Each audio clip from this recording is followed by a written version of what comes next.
Let's get out of here. It's starting to give me the creeps in here. Why is that? Will you just get the hell out of here? He started moving on her at once. They could see his pale ass cheeks rising and falling, then quicker, and then beginning to pound, and after a brief time, he shouted something wild and unintelligible, as if he were in pain, crying some kind of words into her neck, and he jerked and shivered, and then he stopped. Hey, he said again. Charlene? What? You're good. Well, you're not. From far beyond sanity, in the soul of Denver, Colorado, the Cannabis Community Project presents 424 Play, the sexual journey of Becca Beatrice. Girl, it's not about you, 'cause I can find another that can love me just like Okay, good. Anyways, so one segment of Beyond Sanity is going to be 424 Play. Okay. Which is my journey, or I guess my sexual journey. Right. So, and I'm emotional already today, so. Yeah, what's going on? I don't know. PMS. Yeah. I'm sure. It's always, but each month is a little different because I think I'm learning how to handle it better. Right. That's good. So, Terry was just asking me who I was, and it just struck a nerve with me because I guess that's what I've been trying to figure out. Right. And I said, I know I'm a mother of 4 children. Right. And I'm trying to do my best by. And I said, that's all I know. Right. If somebody asked me the question of who I am, I would answer that question more in the realm of who I am as a possibility. Because stating who I am based on the labels or who I have been or what I have done is a very different thing than who I am in this moment, which is a choice all the time. Yeah. And it's been a year for me. Wow. I met you 4 months into this big step I took last year. Right. So you came at a critical time in my life. Right. And so that's why I wanted you to be one of my first guests. Oh, cool. I'm honored. I'll try to get my emotions together. Yeah. I know you're used to them. I guess I see you as a mentor. When I met you and we did that podcast, you have a podcast. So things I want to talk about today. Okay. Your podcast. Okay. Which is Radical Intimacy. Right. I want to know, how that came about, what you do, what your focus is. Right. Things I learned when I met you. Right. When you said intimacy is how far into me you see. Right. That really struck a chord with me. Did it really? Oh, yeah, cool. Absolutely. Yeah. And your book. I want to talk about your book. Okay. And if you're comfortable, because this is going to be for the 424 Play segment of my show. Right. So that way people are uncomfortable with this subject don't have to listen, because it can be uncomfortable for people, and I don't want anybody to be uncomfortable. But know that this is something that I do talk about, so it's a comfortable place if people want to listen. Right. Okay. Or explore, right? Right. And then talk about your kind of journey with the lifestyle as well. Okay. And then we'll just see where it goes from there. Okay. And we're just going to talk. Okay. I can do that. Okay. And then we can talk about this other when we're done, maybe. Okay. Because I like what you're saying there on who am I? Right. That's a big question. Right. Yeah. It could be a question you can ask yourself every day. Yeah. Because we have a tendency to answer that question based on labels of how we fit in. But that when I think about who I am, the way I would describe who I am is the possibility of full authentic expression in each moment, because that's my goal in life. Yes. So this is a good segue. So Okay. why don't we do an introduction Okay. of yourself? Okay. So tell us who you are and maybe your background, or however you want to give your background information for this audience. Okay. Well, let me ask this question. So how would you describe the audience? So my health coaching that I've been working on, the thing that is the 5 areas of our life, the 5 big areas of life they categorize is health, love, relationships, career, and connection with something greater than self. Okay. Right. Okay, that works. And if you're out of balance or in one area of life, you're probably unbalanced in another area of your life, because how you do one thing in one area is how you do something. That's how you do everything. Right. So for me, my journey over the last 2.5 years has been almost looking at everything again. Like, what is happening in my life over and over again, right? What's the definition of insanity? Right. Yep. Doing the same thing over and over again, getting expect the exact same result. Right. Or a different result. Right. Whatever. And I feel like I've been doing that. It's like I've been picking what I think is the sane choice. Right. And getting the same result. Right. And so for me, beyond sanity is stop listening and start listening to me and stop listening to what should be. What should I be doing? Who should I be? Should I? Right. Yep. Just stop the chatter and start listening to myself. Right. And those could be some really radical things. Right. Yep. And so for me, cannabis was hugely radical. But I sit here today, a different woman, transformed, because I was able to keep moving outside of my comfort zone. Right. When I so wanted to go back. And that's probably like where I sit today. Is some days I just want to scream, go back to what feels comfortable. Right. Even though I know the result. Right. It's not going to be what I want. No. There's no going back anyway. It So- wouldn't work. Right. So my health was the first thing that I had to work on. And that's been 2.5 years. And I don't know if I ever would have known what my addiction was, which was sugar. Right. You can't, how do you have an addiction with food? Right. Food is here to nourish us. Right. So I've had to recreate a whole new relationship with food. That's a big one too. Yeah. Because I have to have food to live. That's right. So it's not like I have an addiction with mind-altering substances. It's easy, just don't take them. Right. But when it comes to food, you need it to live, and you're also using it to stuff emotions and escape. And Yeah, and you can't escape food. Like, right. We go out into this world and we're bombarded Right. with all those temptations. Like if you are an alcoholic, you just don't ever go to a liquor store. You don't go to a bar. You can almost eliminate any temptation outside of your own demon, I guess maybe. Well, yeah. Although the attempt to just hide from it That's doesn't true, yeah. really work, because then all the ads, everything, True. I bartended for 7 years sober. So like I didn't take the path of like trying to stay away from it. It's being aware of what it does. Because if you try to hide from it, and food's the same thing. I mean, particularly sugar. Sugar is like I have a new relationship with sugar, and I've cut processed sugar out of my diet just this year. Yeah, you're saying that. And you've lost weight. Yes, I did. I lost 30 pounds. And just doing that one thing. Well, yeah, that was a big thing. I started doing CrossFit too. But, yeah. But yes, the sugar was huge. The sugar is what turned everything. Because you can't exercise yourself out of a bad diet. Well, do you feel like you're stronger and more efficient at CrossFit from reducing the sugar? Absolutely. Yeah. 100%. Yeah. Yeah, it changed everything. My energy levels. And for me, it's been a progression because it was caffeine that I cut out, and then sugar, which are both like mood altering. They like, and it's like without the sugar, my energy is better and more even throughout the day. I'm not these highs and lows that are happening at all. Nice. Yeah. I feel the same way.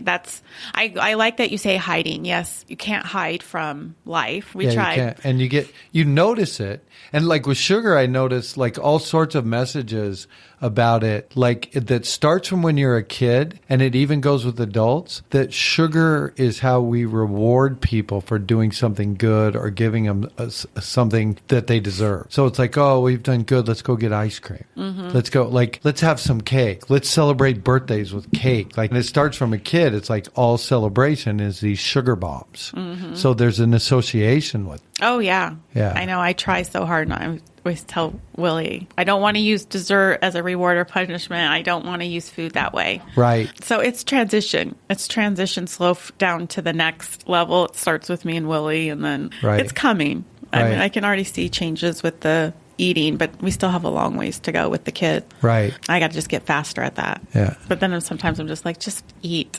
Right. It's hard. It's hard being... It's finding the balance. Yeah, it's focusing on what's healthy and not focusing on what you can't have, because then your mind will just lock in on it. Yeah. now I look at food, like you said, I don't hide from. I don't even pick foods that I know that don't make me feel, that will make me feel like crap. Right. Because I feel so good. After 60 days of no sugar, I felt amazing. And so I think it was 90 days at the point that I met you. I had been sugar free. Wow. So I felt at that point I was ready to take on like the next thing that was happening in my life, which was divorce. So I've been married 3 times, which my audience knows. I did a monologue about my relationships and past. So yeah, Willie and I, we're at the point of divorce for the last few years. Let me stop you for 1 second. Okay. Do you want me to give him my name and do that? Oh, since yeah. we're Did we going totally so not get that? Yeah, Yeah. no, we didn't. So yeah. let me just say Let's do the that. name, And then, yeah. so that it's not too deep into it. Yeah. We don't go too far into it. Right. So my name's Micheal O'Rourke. And as far as the main thing that I would say based on what you're talking about, my passion fits into exactly what you were saying about what your audience is. And that is the 2 things that I'm the most passionate about is the process of life, how we work as human beings, how life shows up for us, and the realm of human relationships. Those are like the 2 things I'm the most passionate about. And it comes from a lot of dysfunction in both of those areas that have led me to the path where I'm at. Anyway. As you say, I still feel like, as you say, as life shows up for us. And I feel that you showed up in my life when I needed it. Right. Probably if you showed up any other time, it wouldn't have Had the same impact, right? It wouldn't have been the right timing. It was perfect. Yeah. So I met you because I saw a request for volunteers on podcasts for Radical Intimacy. Right. And at this, I knew very little about podcasts. I had been on Cannabis Community Project in November, and I did another one in December. Right. So I'm like, I'll do that because I've done it before. And it's in the lifestyle world, which I'm looking into. And it was at a location, there was a party. So I felt if I could go and check it out and feel safe and comfortable, that I could bring Willie. Right. Right. Because I'm the one that's asking Willie to do this. Right. And I met you. Right. So will you tell me about Radical Intimacy? Okay. Radical intimacy is a term that I came up with. Just as I said, the thing that I'm the most passionate about is one of the 2 things I'm the most passionate about is, and the 2 things are tied together, and it's the realm of human relationship. Okay. So intimate relationships, which to me is all relationships. It's not like defining we have friends and then we have a partner. Like, you may have that, but it's like, to me, the underlying foundation works the same. Like the fundamentals are the same. The fact that we play by these completely different rules for when it's a romantic relationship versus other human relationships. One right there, I think, is kind of the big key. So I guess the best way I can put it is that I feel like romantic relationships are based on a sense of saying what's normal and having rules about what that looks like, okay? And it's about attachment. It's about the form of how the relationship works. So people, they like each other, they go out on a date. If it goes further, then it turns into a sexual relationship. And then if that's going well, very quickly they start to put borders around it. Like, okay, well, now we're exclusive. Now it's monogamous. Now, then it keeps growing. Then you mix your finances or cohabitate or get married and then have kids. And, it's all scripted out of how it's looks, and the form is the key to it. And it's based on attachment. And this goes to beyond sanity, right? And that's the same way, right? Mm-hmm. That's what everybody, if you do that, then you're, air quotes, normal. Sane, right? Right. Yep. But in reality, how many of us are in that linear path and are so unhappy and so miserable? Yeah. That now our life is completely out of balance. From the reading and the research and the experience that I have, the number of people that are inauthentic, out of balance, unhappy is the majority. To the point that I could say that the way that we do relationships, the marriage model as it is, I would make a case it absolutely doesn't work. Mm-hmm. Okay. Now, I want to be careful because I don't want to attack anybody's rituals or beliefs or, and whatever's working for each person is what works. I'm just offering an alternative an alternative possibility of a process, okay, and not getting caught in the content of it. Because I think that typical relationships have a tendency to follow this pattern where it goes along those steps I just said, and then once you start putting up the boundaries, then comes the trying to control things and keep things in the boundaries. So the jealousy and possessiveness starts to play into trying to keep things within the boundaries as they're supposed to be of what's normal, like you said. And then that starts creating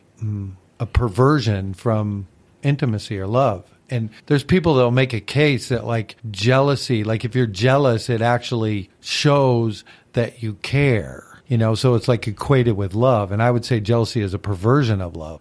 To me, the definition of love, from my way of looking at it, is merely a commitment to whatever's in someone else's higher path, okay? Mm-hmm. Not in regards of how it relates to me, not as long as you play by my rules, period. A more simple way to do it is love is I just care about that person's happiness and well-being. Period. Yeah. Even if what they're doing triggers all my insecurities, that's all I care about. And so jealousy and possessiveness is not love. It's the contrary to it. It's a fear-based thing to control. Okay. And what that pattern does is that jealousy and possessiveness leads to drama. It leads to things happening. It leads to fights. If you'll notice, fights inevitably are narrowed down to the other person not doing something that somebody wants, because it's making them afraid, or they don't feel loved, or they're trying to, I feel insecure because of what you're doing, so I'm going to yell and scream or fight with you because I'm trying to get you to get in alignment so I don't have to feel these things, because I'm making you responsible because you're my partner. Right. And that's where that perversion comes from. And then it becomes a spin cycle, because those arguments, those harsh words, those things happening, they create damage. And they're based on the fact that we've made these boundaries that I will say are unnatural. And we'll talk about the difference between normal and natural in a sec. And we create these boundaries that are unnatural, and then we're trying to act in this paradigm because we think it's normal and what we're supposed to do. And then our human nature pulls us towards what's natural, and then it creates these fights, and then we make up from them. We might even have makeup sex from it. And that might Everybody says makeup sex is the best sex. Right. Well, makeup sex releases endorphins and dopamine and all sorts of stuff. And so when you're in that bliss after that, it's literally you've drugged yourself into thinking it's okay. Mm-hmm. Okay. And two things. One, it doesn't fix the damage. Like every time that happens, it creates damage. Mm-hmm. And the second thing is you haven't dealt with the root cause. So it's a spin cycle. Right. Until it gets so bad and it's built up so bad, then the breakup comes. Mm-hmm. And that's like the typical pathway of the way it works. And where I'm coming from is no boundaries, no rules. Okay. Mm-hmm. So acceptance is the key of intimacy. It's based not on attachment. It's based on acceptance. Accepting myself for exactly who and what I am right now. Accepting you as my partner for exactly who and what you are. Not what you can be, not what you should do now that we're together. Nothing. It's just an acceptance for who you are. And no boundaries. There's no rules. Like, do what works for you, period. Mm-hmm. Yeah. Okay. And go ahead. Oh, well, I wanted to go back to what you said, like you wanted to be careful on the whole marriage subject. Right. Which is fine, but I wanted to go back to that in a sense of, for me, marriage is not working. Right. This is my third one. Right.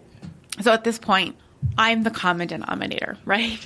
Right. That's so again, as you just said, responsible for me. Right. But how do you, for me, this podcast is a place for people to find out, well, where would I start? If I'm a person sitting out there and I'm like, I don't think monogamy or marriage or tradition, however you think you're supposed to be, right? Be married to a man or married to a woman, marriage, that traditional thing that we all are beaten down with, right? Right. And we know we don't fit into that mold. Right. So where would people start to figure out what types of relationships, this radical intimacy, also sexuality?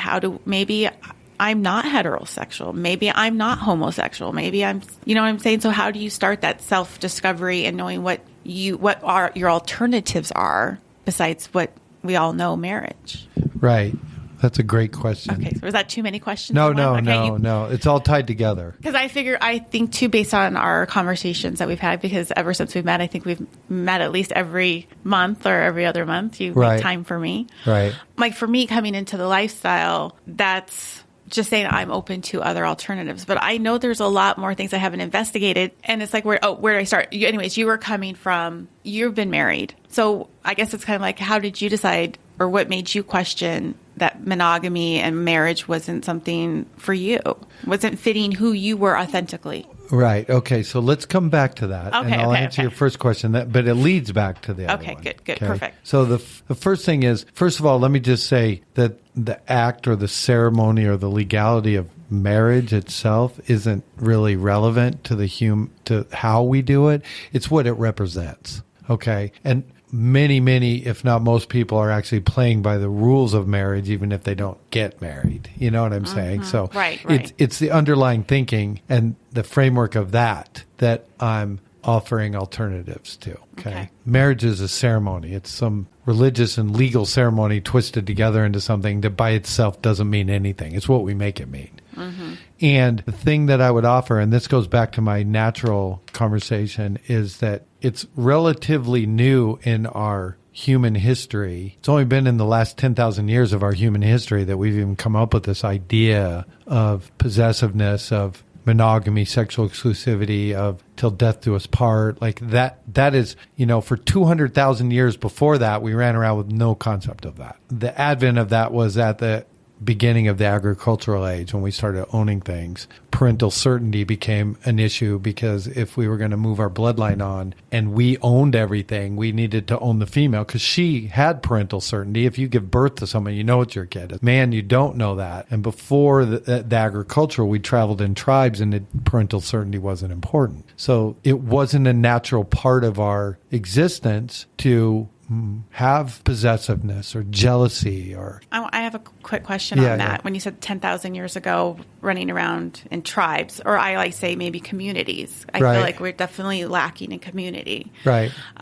It was the beginning of the agricultural age. Yeah. Do you think that within a tribe, I want to focus on the male, as you said, a woman gives birth, she knows that's her mother or that's her child. Right. Do you feel men in a tribe, before this, in the tribe, that they were very much all father figures? Yeah, absolutely. Like it was the parental responsibility was shared amongst the entire tribe, no matter what your gender was. And then we moved to this more possessive state that the parenting really fell to the women at that point and men stepped away. I'm just curious the way parenting has changed. Right. And I can't speak to how much of the nurturing or that sort of thing was more done by females than males, or if that was balanced at that time.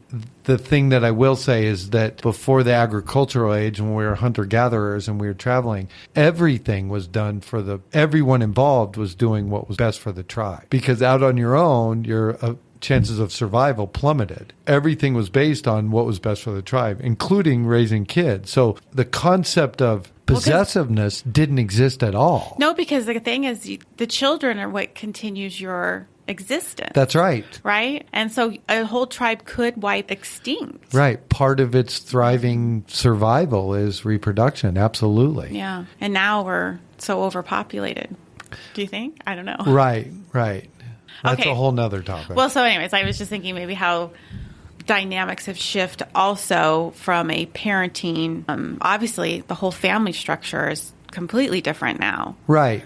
Yeah. It's all there. There's now a basis of possessiveness, that got created when it's like, now I have my land, I belong to it, I need this stuff, and I need all, we started circling, and that's when income disparity started happening. That's when we invented money. It's like we created this whole disparity of that. And what that created was a sense of possessiveness of males to own their females so that they could guarantee parental certainty. And that's where all that started. Now, so what they did is they normalized monogamy and marriage and, created marriage as a way to reinforce the normalization. Monogamy, because that's the only way I can have parental certainty is if I make sure no one else. Yeah. And that created that. Now, it's not natural to fit in that. It may be normal. It's not natural. And so the focus became on doing what you're supposed to, what should be done, because that's a normal thing. Well, the thing is to me, the enlightenment is find what's natural. Be who you are. And so don't focus on what the norms are, what I'm supposed to do, how I can make it fit. As a matter of fact, I would even propose that the focus is not even on like, how can I do relationships different? What's real for me? What's natural for me? And we literally have a relationship with ourselves. How can I create a loving, accepting relationship with myself? The rest expands, it like ripples out from there. So how does one find what's natural for them? I was talking about this in the car. What I want to talk to you about is how does one grow or mature into their sexuality and what they're naturally drawn to for relationships? Right. Like how do we learn that? Right. Or how do we relearn it or rediscover it if we know that it's not a normal fit or it's not our natural fit? And that'll lead to your other question of asking me how I got to the place that I was. It's a process, and it's about doing a lot of what you're doing, being courageous to follow where your heart takes you. So just to kind of put a little can opener on this topic, because it leads to what you're saying, is your mind is not who you are. So that soundtrack in your head that's telling you what I need to do, what I'm supposed to do, what I better take care of, what I forgot. Oh my God, why did I do that? Like that voice that's constantly running in your head that's telling you everything you need to do, supposed to do, should do, examines and regrets what you may have done or, evaluates it, that judges situations and people, all of that. Like that voice in your head is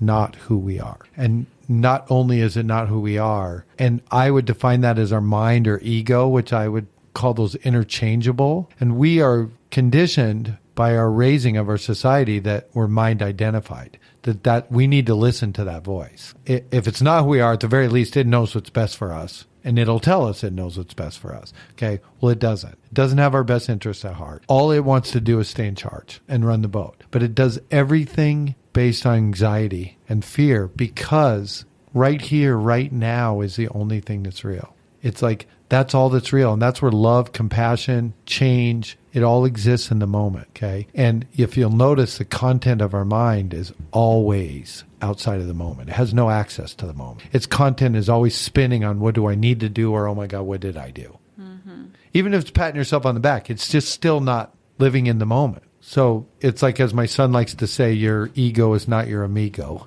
I love that. Yeah. That is a great saying. Your amigo, or your ego is not your amigo. Yeah. Okay, I'm gonna remember that. So there is an essence. There is a spirit, a core of ourselves. I don't care what language you use. You could use higher self, your God connection, like whatever language you use there, and it talks to you through intuition. A lot of people talk to about being your gut. It's like it talks to you through intuition, and it exists in the moment. It is aware of the illusion of the separateness that we think we're living in. Developing the relationship and learning to observe and accept our mind, not letting it drive the bus anymore. Just, okay, mind, you're telling me my story. I hear that. Thanks for sharing. I'm going to listen to my gut, because we can't just overcome it and say, oh, I shouldn't listen to my mind, because that's just more mind talk. Okay. There could be a lot more about that topic, but I just introduced that because to answer your question about how do you find that, it's like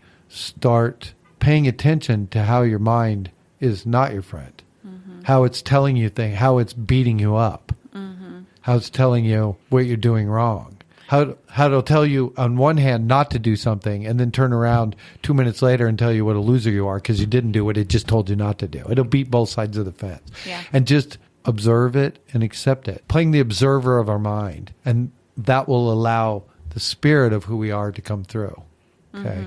And it's in there. You know it's there. You can feel it. And when you're not listening to it, you can feel it in your gut too, that like you're doing things that are not in alignment with your spirit. So the pathway that I was raised with 8 years of Catholic school, very Catholic, all the shame base that goes with that. Got into my first marriage because I thought it was the right thing to do. And where did you grow up? Littleton. Oh, so you're a native. Yeah, I am. Hey, how did I miss that? Yeah, because I lived in California for a long time. Well, I knew you're from California, so Right. you were born in Colorado. Born in Colorado, yep. Littleton? Littleton. Well, born in Inglewood, but grew up in right, Littleton. Yeah. And then you moved to California when? Well, I moved once during the 80s when I was in my 20s, and then I moved back again in the early 2000s for 10 years. Mm-hmm. Okay. Sorry. So first marriage out of high school? Yeah, I was high school sweetheart. Mm-hmm. And I was just doing what I thought I was supposed to do. So you hit puberty as a male, and like your hormones are bouncing off the wall, and you like want to do something. And like you think about having sex with 100 people a day. That may even be low. I have a 17-year-old son. I don't ask that stuff, but Right. Yes. Exactly. So I can only imagine. You get taught right away that like, okay, well, if you want to have sex, you need to like be a good guy and be a stand-up guy and find somebody and like have a relationship. Like you can't just run around and just have sex. You got to like do the right thing. And besides that, if you don't do that, not only will you not get sex or not get it as much, you also will end up being horribly lonely and pathetic and alone as you get older. Mm-hmm. Okay. So it's like, do the right thing. I remember right before I got married, I told my dad, I said, Dad, I'm not really happy. I said, you're not supposed to be happy right now. Just keep doing the right thing. That'll come later. Okay. And so she was very possessive, very jealous. I cut all my friends out of my life, because she couldn't handle any of that. And and it was like at my core, I knew something was wrong. Yeah. Like knew it was wrong. And yet it's like, well, you just do with what you can. You make it do because this is the way you're supposed to do things. This is significant because it changed the course of my life. My wife's brother, who was only a couple years younger than her, when he was 13, had drowned out at Chatfield. Oh, my gosh. Okay. And that's important because when we had been married for about a year and 9 months, my youngest sister at 13 got run over and killed by a drunk driver. Oh, my goodness. Yeah. And so several things happened with that. I didn't understand what was happening at the time, but my wife had never dealt with the death of her brother. So she had an affair and ran away from me within a month of my sister dying. Whoa. Yeah, just like immediately. It was like bang, bang.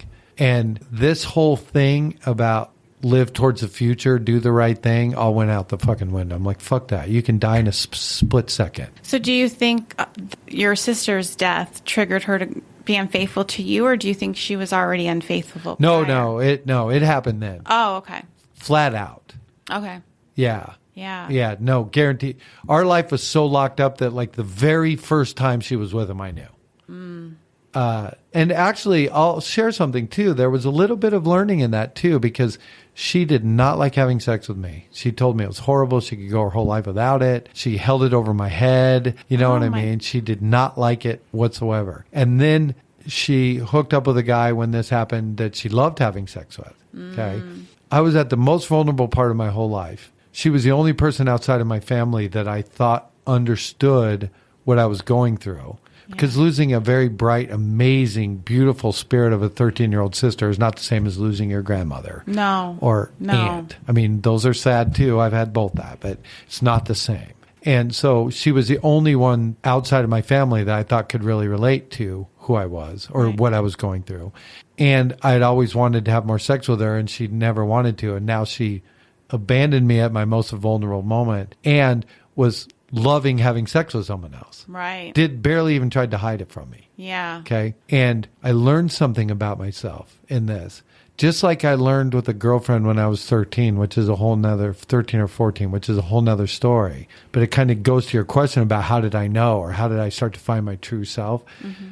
When I would think, even in my most lonely, horrible, feeling abandoned place, when I would think about the details of her like enjoying sex with another person, it excited me. It didn't freak me out. I didn't feel disgusted by it. Because you loved her. Well, because I loved her and because who I am is fundamentally non-monogamous. Okay. And for me, my bend even is that my entire life, 90% of the fantasies I've had, of masturbation fantasies, everything, 90% of the fantasy I've had since I've been 13 years old and hit puberty have been situations that involved more than one other person there. So like I'm fundamentally wired to have sexual experiences that involve more people. Okay.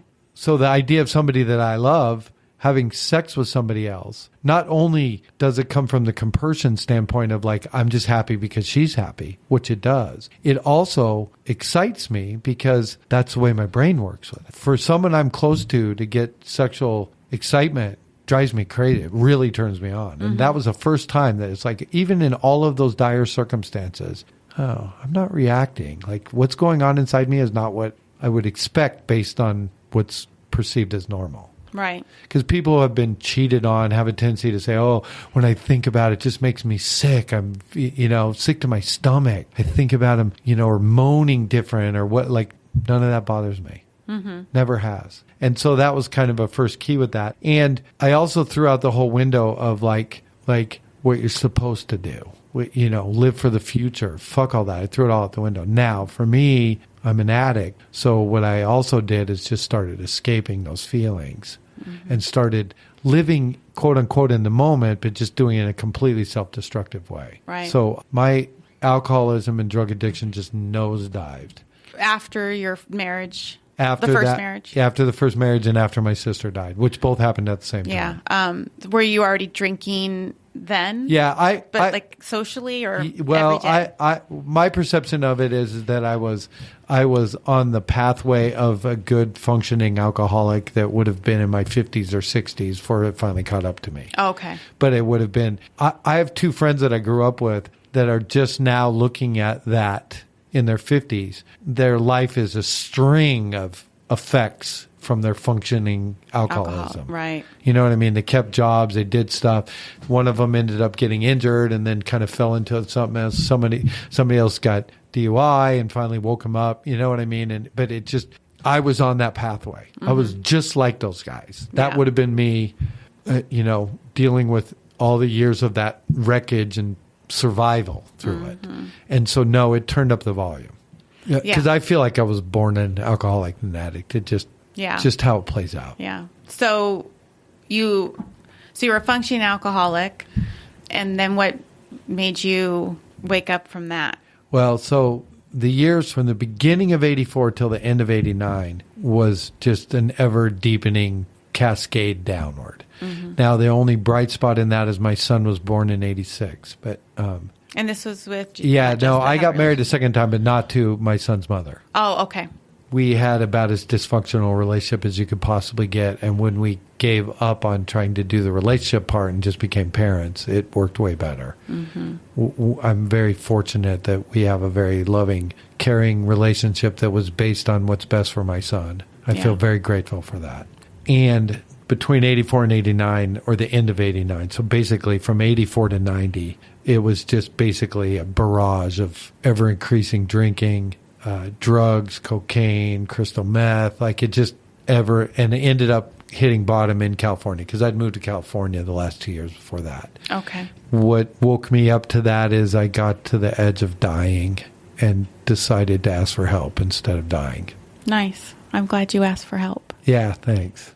It's a dramatic story. We wouldn't be having this conversation today. No, we wouldn't, and I'm grateful for that. Me too. So there was a little bit of, then being sober, it's like something that can happen when you get clean and sober is you can start to demonize all the sexual behavior that happened during the drinking and drugging days, which a lot did. Because when I'm doing it as an addict and I'm using, I do it in destructive ways. Well, for me, same thing, right? Not every time I drank, but again, a lot of the sexual behaviors were drunk, right? Right. But that was never an excuse, but it was easy to put that excuse there. Yep, that's right. And so you have a tendency to do those in a destructive way because you're using the drugs to lower the inhibitions. The thing is the drugs and the drinking don't put those things inside you. They just make them come out in a thwarted way. And a lot of times with getting clean and sober, people will have a tendency to bundle all of those sexual behaviors into the bad category along with the drugs and the alcohol and not realize that. I went through a bit of that, of trying to then be a healthy person, living a healthy life and trying to do that. But none of those things changed. I was still the same person. Now, I'd never even discovered anybody in the lifestyle at this point. You know, I thought it was something that went away in the 70s. You know what I mean? Yeah.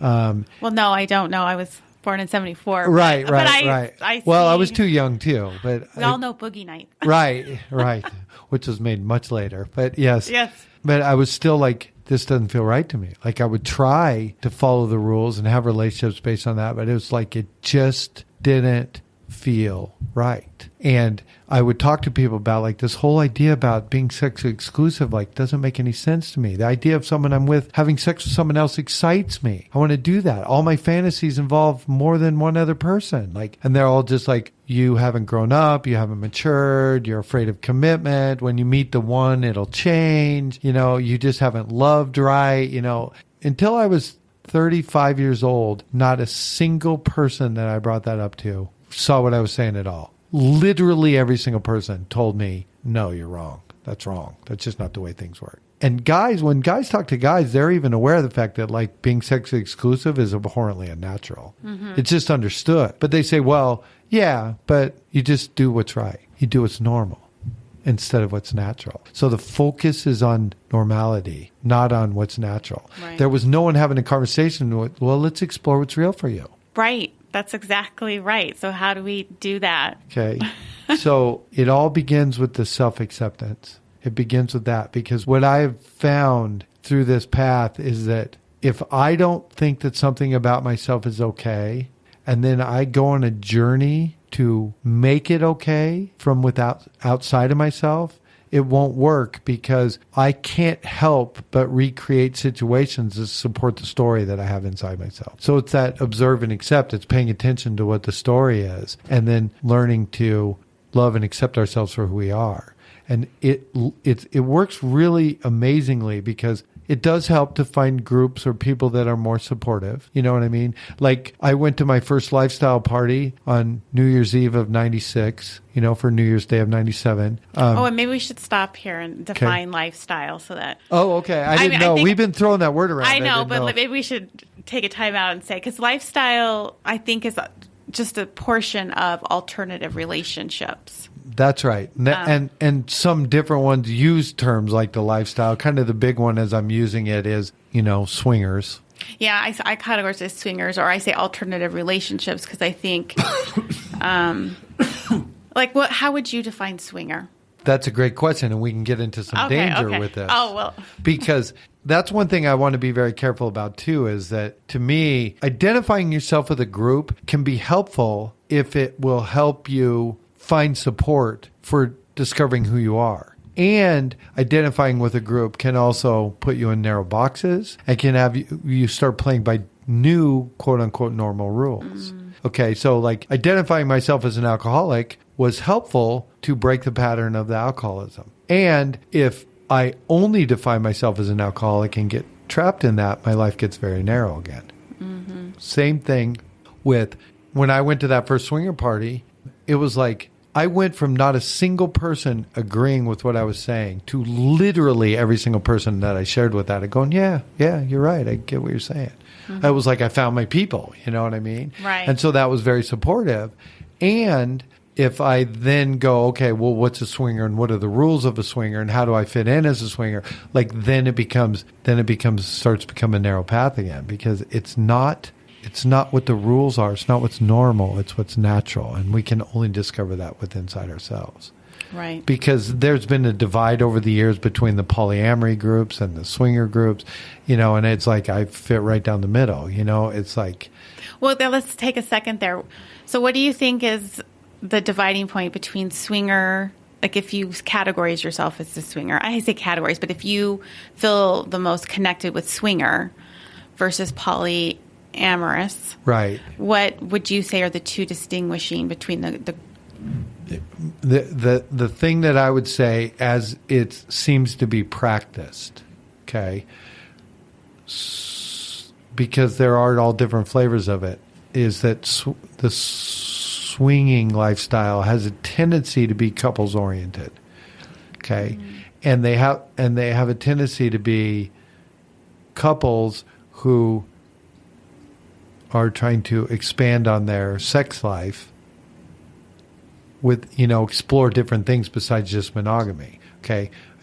They have a tendency to go in with very tight rules of like, okay, we're the unit. Okay. Like we're a couple, the Mr. and the Mrs. We're the couple, and we're going to bring people up for the spice of things. But some of them are like, it can't mean anything. It can only be sex, which is impossible, by the way. But it's like, and the people that stay in it longer and are more comfortable with themselves, that widens. But typically it comes in with these very like, okay, well, if we're going to do this, let's bury ourselves and make sure we protect the unit, and then we'll explore out. You know what I mean? So it has a tendency to come from that place. I'm sorry, I'm laughing because this kind of feels like where Willie and I started, right? Which is, it happens pretty much every time. And polyamory has a tendency to be more of a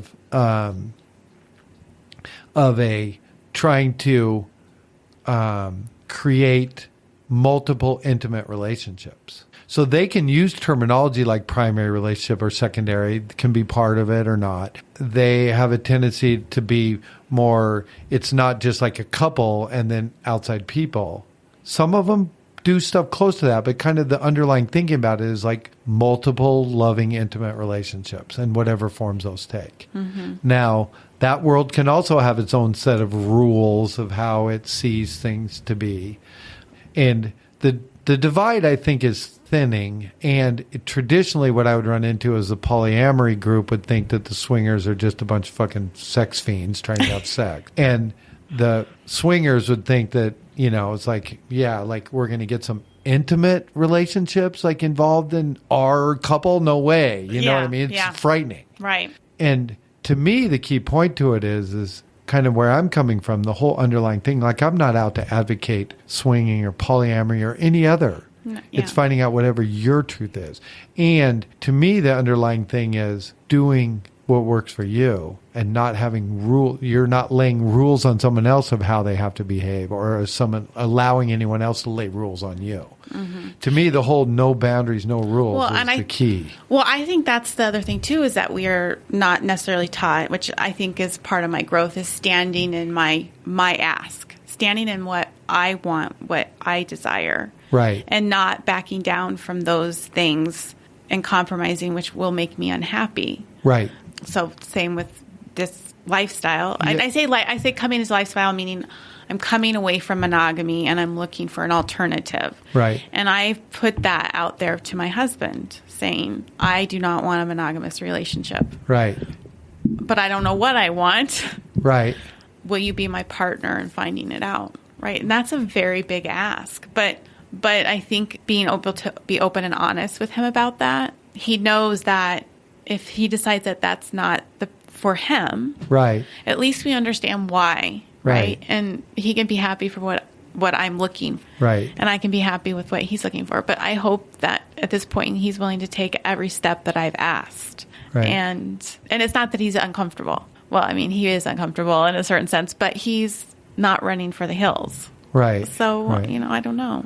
The key to all that is, first of all, we have that whole normal focus over natural focus has a tendency to have us like think about, well, is this okay that I'm like this? Does this fit in that I do this? And we judge our own sense of truth. And so when you ask it, it's like, how do you find your own truth? It's like, just stop blocking it. Mm-hmm. You know what I mean? Because that's what we're doing. It's like it's bubbling out inside of us. We feel it. And yet then we're trying to channel it through what's acceptable. And it's just being who we are, being authentic and standing in our authenticity would be the language I would use. Oh, standing in my and that, I guess it's not, I want to say that I'm not looking to replicate what I've had with Willie. Right. I'm not. Right. I said, whoever comes into my life, that will be my authenticity. I am not a monogamous person. Right. And I will never, and it's the deception, like as you said, I think we had this conversation, it's deception or the lie of not being truthful to him. Of course, not knowing that about myself. Again, thinking that I needed, as I've had those conversations with everybody else, you just haven't matured yet sexually, haven't met the right person. Right. Like, it's like, why can't I find the perfect guy that, wows me in bed and is my perfect sexual mate and my perfect intellectual mate, perfect partner. Right. There is no perfect partner out there. So it's like, where do you compromise then if you're in a monogamous relationship? Right. Well, and to me, part of this normalization of this kind of boundary-ridden, rule-driven relationship model is that there's some myths, if you will, that come out of it. One of them is that, like, love is hard work. No, it isn't. Loving yourself and then loving somebody and accepting them for exactly who they are is the easiest thing in the world. It may bring up insecurities, but if I lay my insecurities on somebody and then try to work it out based on that, that's where the hard work is. Okay? It's not hard work or a negotiation to just be true and let someone else be true. And that compromise thing, it's like, it doesn't mean that loving somebody doesn't mean taking into consideration what's real for them or being open to it or listening to their feelings. The compromise thing, though, is like, oh, well, if you're willing to work hard and it matters to you, you'll be willing to compromise to make it better. Okay. But if you compromise who you are, you're compromising who you are. Well, and you're compromising your happiness. Period. Yeah. You're compromising everything. Compromise is compromise. It's not some magic formula to get to the happy land of intimacy heaven. You know what I'm saying? It's like, and that's the way it gets presented. Mm-hmm. So, like, to me, the key is I have somebody I'm engaged in a relationship with that is close to me and they have feelings on what's happening or what I'm choosing, what's going on. I'll be very open, very caring, listen to what's going on, want to know what's happening, be as supportive as I can about it. I won't change my behavior to try to make it better. That is the key. It's like, oh, well, she's really jealous, so I'm going to prove to her she has nothing to be jealous about, and I'll change all my behavior. I'll eliminate all my female friends, and then she'll be safer because I'll show her it's safe. Mm. But what that does is that nurtures the insecurity. It doesn't nurture the healthy side. And you resent the person because you've changed your patterns. You've stopped doing what's true to you to nurture someone else's insecurity. You can't help but resent them if you do that. And then the flip side is the person gets more insecure. Right. It doesn't help them or you. Yeah. So that whole compromise word's a big flashing red word to me. Mm-hmm. Because it's like, doesn't mean you're not open and flexible. The key is compromising what's your truth and who you are is an unsustainable model. It will come out sideways somewhere. Either yes. in resentments or fights. It'll come out in addiction and stuffing and hiding. It'll come out somewhere. We cannot sustain over any period of time successfully being inauthentic. Mm-hmm. And when you think about it, why would we want to? No, because it's so exhausting. Oh, I know. God. It is. I think that's what the other thing is. We spend so much energy trying to, like you said, not be our true self, our authentic self. And that's just so much energy. If we're just take that energy and be ourselves and do what we want, that fuels us. Right. Our energy level goes way up here. Right. Yeah. It's freedom. It is total freedom. Responsibility and freedom are the same word to me, because responsibility is me being responsible for myself and my feelings and my life. Mm-hmm. And when I do that, I can make any choice that's in alignment with my true self. Yeah. And so, like in the relationship I'm in with Bev, I told her when I met her that, well, when we reconnected. Because you guys knew each other when you were younger, right? We did know each other when we were younger. She was friends with your... She was friends with my son's mother. She was best friends and roommate with my son's mother. Okay, that's right. So I met her when I started dating my son's mother. Okay. And we had an immediate connection that was a problem back in the monogamy land. Yes. Yeah. So then you reconnected how many years later? 25 years later. Okay. After, same spark still there? Immediately. Nice. Immediately. I had always held her in a very deep, fond place. Nice. And yeah, it was literally a miracle to reconnect. And you guys have been connected now for 5 years? 4 years. Yeah. Okay, anyways, I interrupted. Bev, you're saying about Bev? When I first reconnected with her, I made the statement that I insist on living my life in a way that I can follow my intuition, period, wherever it takes me. Because I've done all this practice of observing my mind and seeing my intuition and following my gut and my intuition.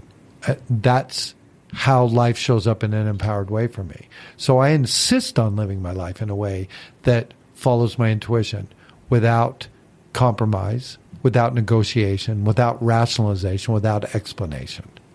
Period. Now, when I've made that statement, I've had people tell me, well, you shouldn't be in a relationship then. You're too selfish. You want to just do things you want. You're not willing to compromise. You're not mature enough. You're dangerous. You need to stop dating. Like I've got all sorts of backlash to that statement. And when I told Bev that, she said, good, that means I can trust you. Yeah, I think there's a difference between when people hear that and what's really going on. I think it means that for me, it's like, as you said, how your life shows up. And you live in the present, so you don't know tomorrow who walks through that door, what phone call gets, what email you get. On any aspect of your life, it could change it, and you live a life that you can do that with whatever life brings you the next day, right? Or that minute, that second. That's right. Doesn't mean you're going out there and just doing whatever you want and just it's the apocalypse, right? It just means that's how you want to live your life. That's right. And you want somebody supportive of that process that you do, or how you want to be able to live in the present, live in the now. That's right. Yeah. That's right. And I think that's healthy, nutritious, being alive. I agree. And here's a radical idea. All of us, can do whatever we want. Right? Period. We can. Yep. We can do whatever we want. And people do. People do. And it can be a radical idea. Because, you can't just do what you want. We've got responsibilities. Well, responsibility is freedom to me. It's not the opposite of freedom, which is usually the way responsibility gets laid down. Mm-hmm. And it's usually laid down within the realm of the boundary wall-driven relationship model. Mm-hmm. It's like when you're a kid and you're growing up, they're like, oh, you want to grow up and be happy. You want to do what you want. You want to do that. And then all of a sudden, you get in a relationship and it's like, well, you can't just do whatever you want. And you can't just be you can't be selfish. You got to be willing to give. You got to be willing to compromise. It's like, oh, wait. These are some very mixed messages. And it's interesting because the only people that have ever accused me of being selfish in my entire life have been people that are upset with me because I wouldn't do something that they wanted me to do, which I find horribly ironic. Right? Yeah. I remember my mom used to call me selfish a lot. Yeah. So and I always feel like I'm the opposite. I feel like I'm a giver. Right. Right.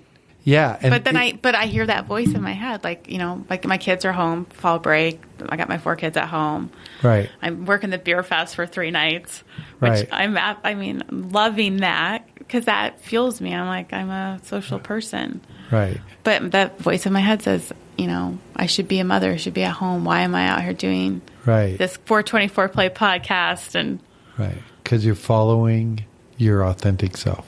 Yes, because I love to sit in this room and have these conversations. Yeah, very cool. I don't know. I think I interrupted you, but I did want to go back to the podcast. So how long have you been doing intimate or radical intimacy? Not very long, and I'm still just trying to form it, honestly. Oh, okay. And what I started with was like what you went to, of just recording sessions of having people get together and talk about what does relationship mean to you. Mm-hmm. What does intimacy mean what to you? The intimacy. Very key point. That's a good point. What does intimacy mean to you? Yes. Thank you for that correction, because that's a very key point. And that's where I broke down and cried immediately, because I was the first one up. You were. And what you said was intimacy. What intimacy means to you is you said intimacy is what's missing. That really stuck with me. And so I have been having conversations with people about what does intimacy mean to you and gathering some recordings and information around that. Where I'm wanting to take that now is to have a discussion, and I'm even looking about putting some groups together of what would, well, let me just state this again to make it clear.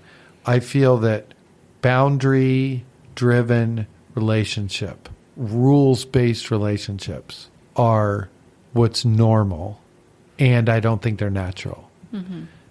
Natural is intimate relationships that have no boundaries, that have no rules. Okay? Well, what would... Sorry. No, that's right. What would you define intimacy as? Well...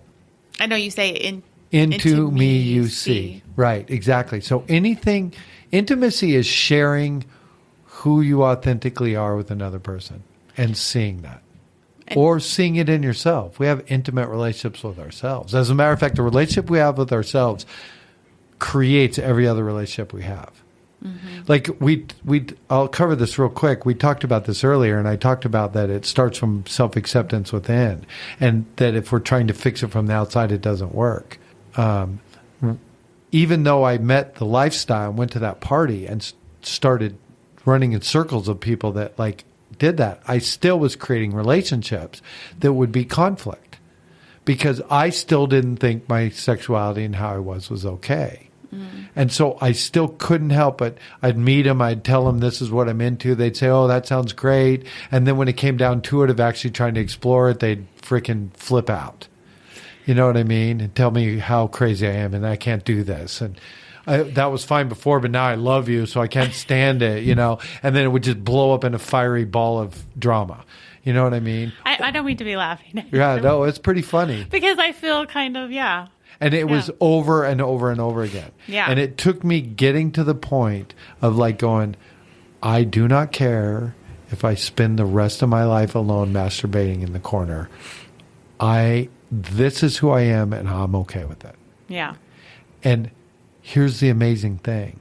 Once that shift really happened, like once I took that to my core and I was okay, and I wasn't trying to find proof of the evidence that it's okay by creating something on the outside. It was, oh, I have this idea it's okay. Let's try to go find something so I'll know it's okay. Because our insecurities will find the evidence to support our insecurities, our stories. They'll find it. Oh, yeah. We'll create it. Mm-hmm. And here's the magical thing is when I had that point of like, okay, I don't care who accepts it. I'm okay with it. And I felt that really inside. Every single relationship I've had since that day, none of those things even appear. None of those fights, none of that problem, none of that attacking. Like it literally vanished because we create our reality based on how we see ourselves from the inside out. Mm-hmm. So we don't have to fix anything. Yeah, you say that when we meet that I'm not broken. Right. Because I say I'm on this journey of fixing myself. Right. But it's not necessarily fixing myself. Nope. It's that you're whole, complete, and perfect, exactly the way you are. I think it's what I call I started my blog. I've only done 2 blogs. But again, a lot of things that I start. Right.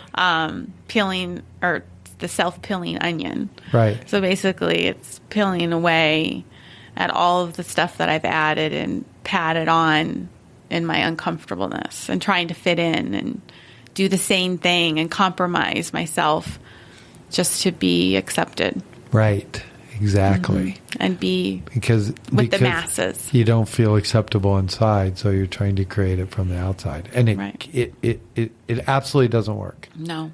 And from the flip side, when we do find that self-acceptance inside, all the things that we were fighting against just go away. Yes, and the other thing, too, when you look at yourself, like for me, it's the first time in my life that I actually think I'm pretty.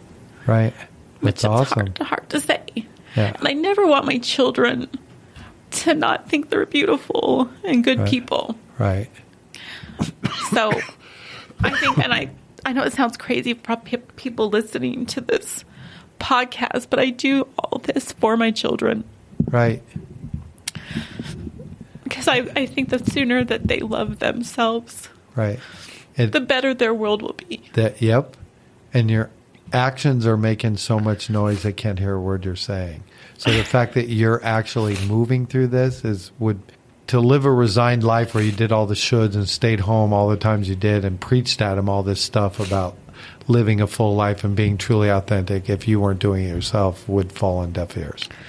Yeah, I believe that. And I can see it in at least my older two right now. Right. My son, I'm so proud of him. I just proud of who he's growing into. Just a good man, good boy.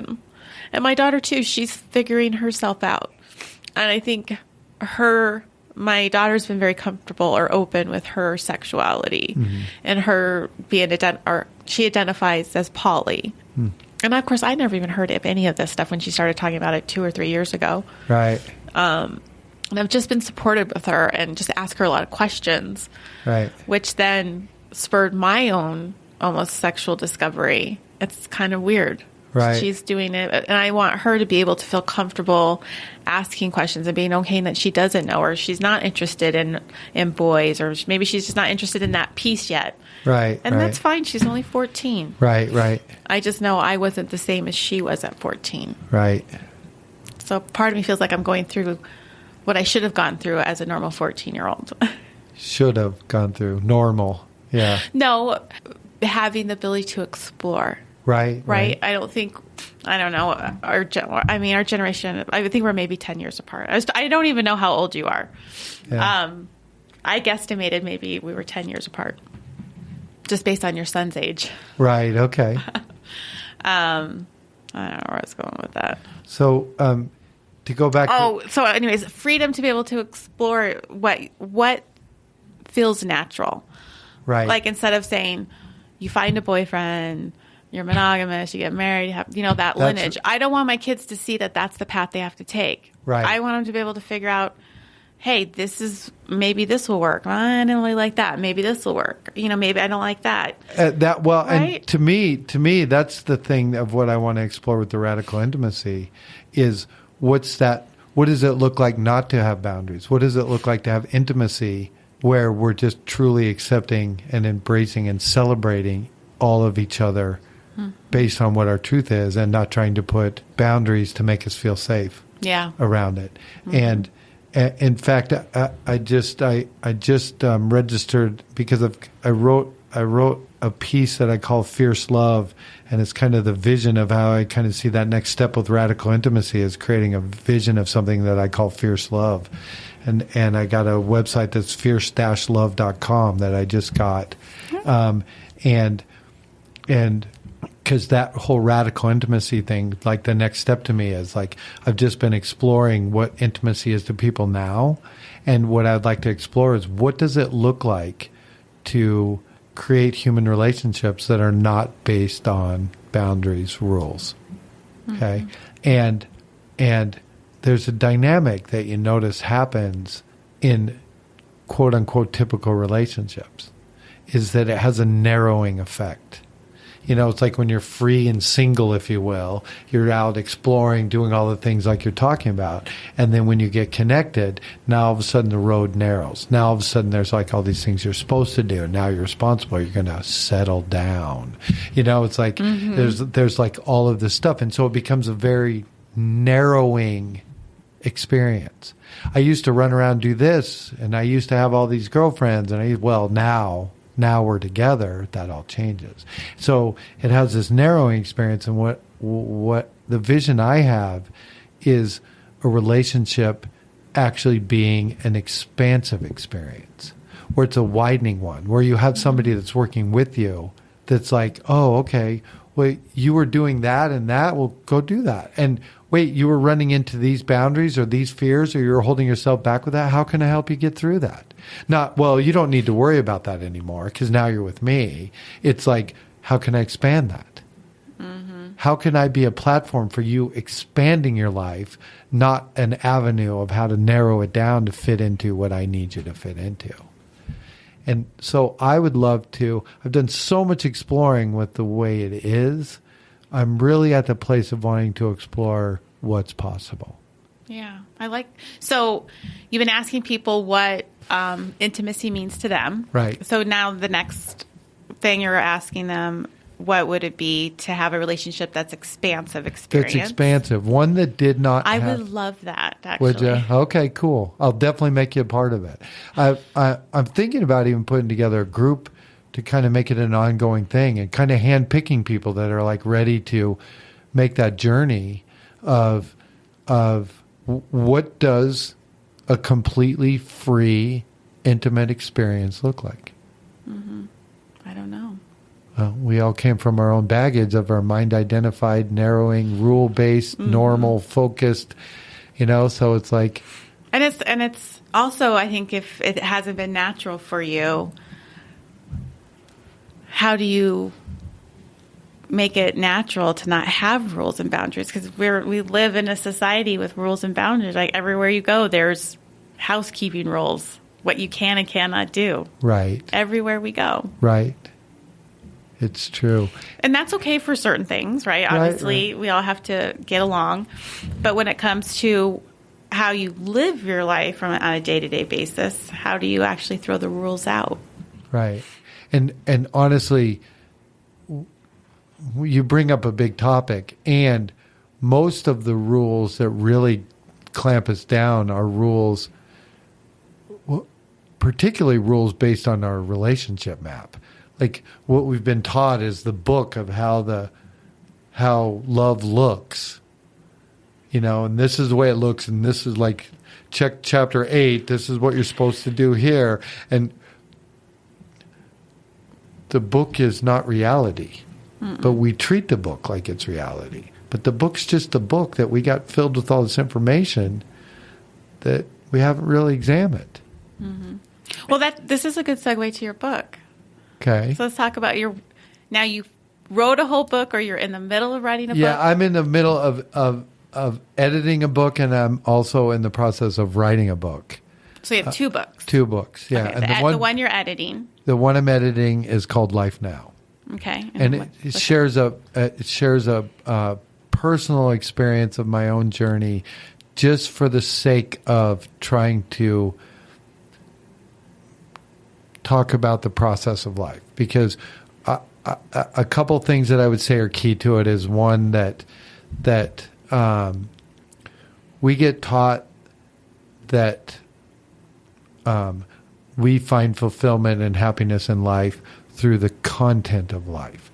We find the right career, we find the right relationship, we find the right living situation. Like if we do these things and get this right content, then we'll be happy and fulfilled, and and all that. And I would say that the content is irrelevant. That the point of life is joy, and joy is experienced in the moment, and it's experienced in the process of life, not in the content of life. So it's not what we're doing, it's how we're doing it. And it also explores the fact of that there seems to be a ubiquitous pattern. Ubiquitous, which means all pervasive. Okay. Everywhere. Okay, yes. Okay. I'm going to have a dictionary next time. Yeah. No, just there seems to be a pattern that we all share, that at some point at a very early age, very young age, we get a message of brokenness, of flawedness, of not enough, of unlovable. Okay? And there's an event or series of events that happen to us at a young age, some of them very dramatic, some of them on paper less dramatic, but to our small child minds, they were very dramatic. And it happens and it creates this message, like my message was that I'm evil, wrong, and different. Okay? So I ran around all my life thinking I'm an evil monster that's going to be discovered at any moment. So needless to say, I'm going to hide from that, right? Mm-hmm. So that happens at a young age, and that cements in during our early ages, gets just driven in. Yeah. There's a book out there that's called There's Nothing Wrong With You that just really drives home the point of how strong those messages are. And who's that by? I wish I could remember. Well, She's we'll add it's it on the intro. Okay. Or the end, we'll add okay, it. So nothing's good. wrong I'll look with you. There's Nothing Wrong With You. And it's a female. She's like a Buddhist teacher or something. But I'll get that. Yeah, that's great. Yeah. Okay. And it really drives home how strong those messages are. Then in our adolescence, we create a idea of how we're going to overcome those flaws. We come up with a formula of how we're going to win, like how we're going to overcome it. Be perfect. Yes, exactly. Perfect. Right. That's one. That's an example of one. And it's exhausting. Yes. Okay. And we think we're going to fix ourselves through this action plan, right? Okay. And then our adult life has a tendency to spiral in these repeating patterns of trying to play out that formula from our adolescence. Okay. The thing is, one, it's all mind identified. It's all based on mind because it says we need to do in order to be. And I say that all of our doing comes from our being. One state of being does not lead to another. We can't anxiously and fear-ridden and dramatically drive ourselves to happiness and self-content. You know what I mean? Or contentment. Like we can't get to that. It's like alignment first and then action. So it's be leads to doing, and it already does. All of our doing is an example of how we're being. And we think we're going to overcome that. So there's this pattern of trying to create that. And it doesn't work. It's always a dangling carrot. We just like, if I could just get over this. And our mind can't ever let us actually achieve it because then we'd find out that it doesn't work. And it can't have us give up on it. So it's got to have it just dangling right at the edge of our psyche all the time. And my whole thing is just be here now. Like it's just be in what's real now. You're whole, complete, and perfect. The only thing wrong with any of us is that we think something's wrong with us. And so it's about observing and accepting the mind, not letting it drive our lives, finding our intuition and power. And that there's a pattern of life that we've been taught that life happens and then we have feelings based on what happened. Okay. And then the responsible thing that we get taught is then you have a choice based on what our feelings are to make a choice of it. But we think, and people that are less responsible play victim to that and say, well, I had no choice. The less choice this whole experience of life is about making choice. That's the most profound part of this human existence is the power of choice. And when we don't think we have choices, which is an illusion because we always do, then it makes for a very narrow experience. And this pattern of life happens, we have feelings based on what happened, then we have a choice, like that person made me angry, and I can choose to hit them or I can choose to deal, like, like that. The thing is that there's actually another step in there. Life happens, and then we have a story about what it means. And then our feelings are based on the story, not on what actually happened. Right. And then we have choices with that. And denying our feelings don't ever work. And by looking through the story that's led to the feelings, we can start to see the made-up story that's going on in our head. Right. And that's where the empowerment comes from. And it's not finding out where the story's wrong. It's just observing and accepting it for what it is. Because here's the thing. People say, well, I don't want to accept that because I don't like it. Okay? Not liking it and resisting it actually strengthens the story as it is. Acceptance is change. If you want something to change, accept it for exactly what it is. So that's what that book's about, and just a very personal story about that. And then the other one. And when is that? Is it going to be on Amazon? You already have a publisher just going through edits? No, I'm going to self-publish that. Oh, self-publish. I don't. Yeah. See, I should probably learn all this stuff. But so how do you sell it on Amazon? That would be where I would probably start. And when do you think it'll be ready? That's a great question. Okay, well, you can let me know. Okay. We can add that on. Yeah, okay. And then your second book that you're in the middle of writing. Yes, it is called Fierce Love. Oh yeah, fierce love. We talked about Yeah, that. and that's kind of the expansive of the whole radical Expansive relationships, not narrowing. Right, exactly. Which we talked a lot about. Intimacy based on acceptance instead of attachment. Right. Attachment is actually in the way of intimacy. Acceptance is the portal. So the one thing we probably have to wrap up, but I do want to get a little background because so you're writing books. So is all of your writing based on your research, your own experiences, both? Okay. Yeah. These topics have always driven me. So most of the reading and research and stuff that I've done my entire life has been just naturally drawn to these two things. Yeah. And then my own battle of my own expression of thinking I was wrong and trying to fix it. How long have you think you've been researching or reading on these topics? Definitely at least since I've been sober, which has been 27 years now. Because that's when I really started to try to explore it. Now, I spent times during that time trying to fix myself. Mm-hmm. I went to support groups, tried to go to therapy to make me monogamous. Tried to fix it. Yeah. And so went from one extreme to the other. Because like I said, when I first got sober, I had a tendency to think, oh, okay, well, all those behaviors were because they were acted out in a bad way, the sexuality behind them must also be bad. Mm-hmm. And it's the trying to hold it back that actually creates a problem, not the other way around. Yeah. And so it's been a very personal,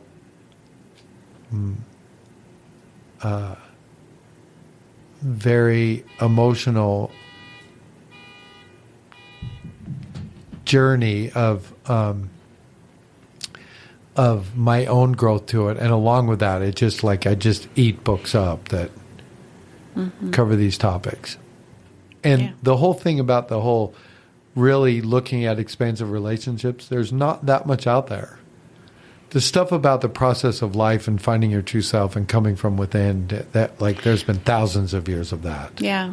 Well, I agree with you on the whole expansive relationship. Think about networking, right? The whole idea of network marketing or building client relationships is all about the networking and growing your business. So that's the whole point of networking is because that person knows at least 100 people, right? Right. So the idea is that if you do have an intimate connection or a fierce relationship with somebody, it does expand your world, right, to some possibilities or things you've never known. That's why we are in the relationships, because we want those people that grow us and stretch us. I guess that's for me. That's why. That's right. When we met, for meeting with you helps me continue down my journey. Because, like I said, there's days I just want to be like, maybe now I can just be what Willie wants. Right. Now that I feel good and I know I'm a sugar addict, but part of me knew that that's not the case, and I know that I don't know where this journey is leading me, and I don't know, which is scary. It's scary, and I don't know is a very powerful place to come from. Mm-hmm. And to be uncomfortable, it's great to be uncomfortable, Becca. That's right. That's right. In fact, that whole observe and accept pathway that I talk about in my first book and all of that, which is just my voice on something that's been said many times over, is the two dynamics that keep us from that is, one, our relationship with discomfort. Because to just sit with it and feel it and lean through the story is super fucking uncomfortable. As a matter of fact, the discomfort is how we know we're onto something. When I'm uncomfortable, it's I must be onto something. Well, if our relationship with discomfort is something's wrong and I've got to get back to comfort as fast as possible, there's no possible way to walk through this process or to dance in the process. I like to think of life as a dance, not a journey, because there's nowhere to get. There's no plateau. There's nowhere to arrive. There's only here and now. Right. And the second thing that keeps us from just being able to do this dance in the moment of observing, accepting, and letting it be what it is, and existing in the moment is experiencing the moment, is this lifetime of practice of treating everything like a problem that needs to be sought out, hunted down, destroyed, fixed, taken care of, like that whole pattern, because there's nothing broken. Mm-hmm. And so a willingness to see discomfort as an opportunity and understanding that there's nothing to do or fix, just let it be, is foundational. Yes, I love all the stuff that you say. It always hits home, and I always think about it a lot, even after we've talked. So that's why I wanted you to be a guest. I'm going to try to wrap up. Okay. Tarek was going to come back because I'm still learning on how to wrap up. But okay. Anything else you want to say? Like, where do you have a website yet? Where people can find you? Yeah, the only the website I just got is fierce-love.com. So I'll be working on putting information on that right away, especially now that we've done this. I'm making you uncomfortable. Get it out. That's right. You're pushing me. It's awesome. Well, good. I'm glad I can stretch you. It's awesome. I also have if you want for some entertaining reading, I have a website called, and you can actually reach me this way too. I have a website out there that's got some content on it that's called monogamydisorder.com. Okay, monogamydisorder.com. Right. I'm going to go check it out for sure. Yeah. Great. Okay. Well, I appreciate you coming today, talking, listening through my blubbery a little bit. Yeah, that was awesome. I'm honored. Thank you. I know we're going to have another conversation because when you get your book out there, we're going to have a conversation about that. Just the book. Okay. All right. Okay, that's All right. good. And I'll send that to you. Okay, that's good. Okay. All right. We'll wrap this up. Why don't you get the hell out of here? So who's wrong? I'm nauseated with love songs. Put your bra back on. If we're done, I'll meet another one. Fighting with two loves and no glove. No time to discuss when I'm on the run. 20,000 more come. Women got their hands up. No man in dancing. So add up your chances. Equal up your answers. I could find another woman. A dime to a dozen. It's really nothing to ride on the sunny side. Riding through the Cali streets. City she ain't never seen. No time for jealousy. Those problems get dropped off at the bus stop. Relay to friends from LA where names can be changed from Brenda to Linda. Listen. It's not about you, 'cause I can find another, someone who can love me just like you, girl. It's not about you, 'cause I can find another, someone who can love me just like you, girl. It's not about you, 'cause I can find another, someone who can love me just like you, girl. It's not about you, 'cause I can find another, someone who can love me just like you. Baby, be delicate. I know you can handle it. No need to be sensitive. Tell me, are you feeling this? If so, it's common. Leaving is also an option if you choose. But then you lose a good dude. So choose your next move. Get in tune to my groove. Into a better move. And do what grown-ups like to do. Midnight desserts. Feel that right there. Next day in church. Even God won't forgive what we just did. Make you feel good all over again. It's a twist if you think you're the only chick riding in my whip. Girl, keep it real. Never forget the games you used to play on my mind. I could find 99 more dimes in a little amount of time. Baby, don't cry. Just move to the back of the line. Girl, it's not about you, 'cause I can find another, someone who can love me just like you, girl. It's not about you, 'cause I can find another, someone who can love me just like you, girl. It's not about you. It's way too many girls to have just one. You play too many games and now I'm done, 'cause you didn't love me, girl. It's not about you, 'cause even when I gave you all my heart, all you did was tear my love apart. And it ain't about you, girl. It's not about you, 'cause I can find another, someone who can love me just like you. Girl, it's not about you, 'cause I can find another, someone who can love me just like you.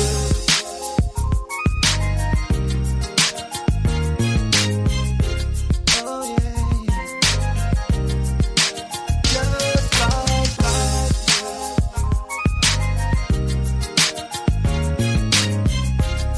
Oh yeah, just like girl, it's not about you, 'cause I can find another,